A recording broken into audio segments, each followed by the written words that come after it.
Hi, we're going to read Blue Ribbon Blues, and we're going to do chapter 5. A very fine goat.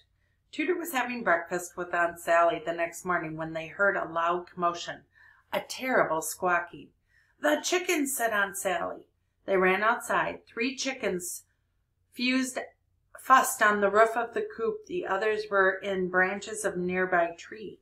Tudor saw something move at the top of the hill. A flash of hind legs and a tail disappeared into the woods. "Harvey!" she called.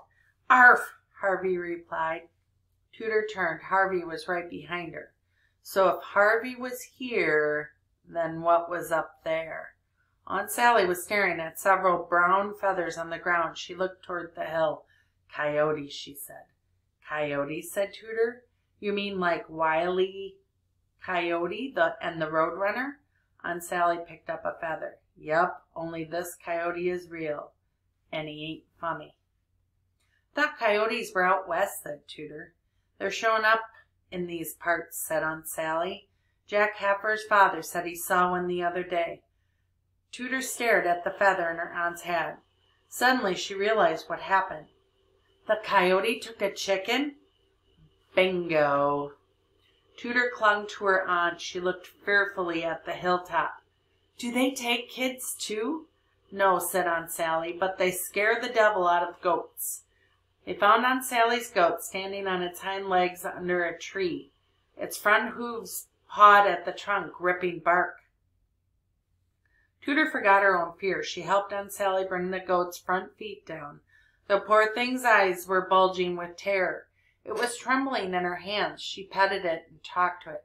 "It's okay. It's okay. The coyote's gone. You're safe." She led the goat back to the barnyard. She discovered she didn't want to leave it.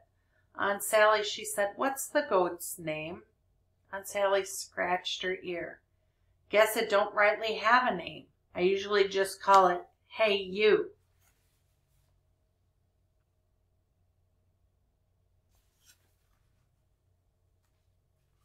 Tudor stepped back to look the goat over. It was the color of dirty white socks before they went into the washer. She was thinking of naming it Socks when suddenly she burped, and the burp tasted like last night's pizza. "I got it," she cried. She leaned in nose to nose with the goat. "Pepperoni." Aunt Sally nodded. "Pepperoni Pepper Day. I like it." Now that Tudor had named the goat, she felt closer to it. She put her arms around its neck. "This is a nice goat," she said. "A fine goat," said Aunt Sally. "A very fine goat," said Tudor. "Too bad nobody else ever gets to see her," said Aunt Sally. Stuck away in this here barnyard, Tudor looked at Aunt Sally. Aunt Sally was grinning. Tudor said, "I know what you're thinking." Aunt Sally looked surprised. "And just what am I thinking?" Tudor pointed at her aunt. "You think I want to show Pepperoni at the county fair."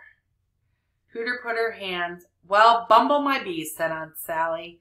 "A mind reader? Anything else?" Tudor put her hands on her hips. "And you're going to help me." Aunt Sally saluted. "Yes, ma'am." And that is chapter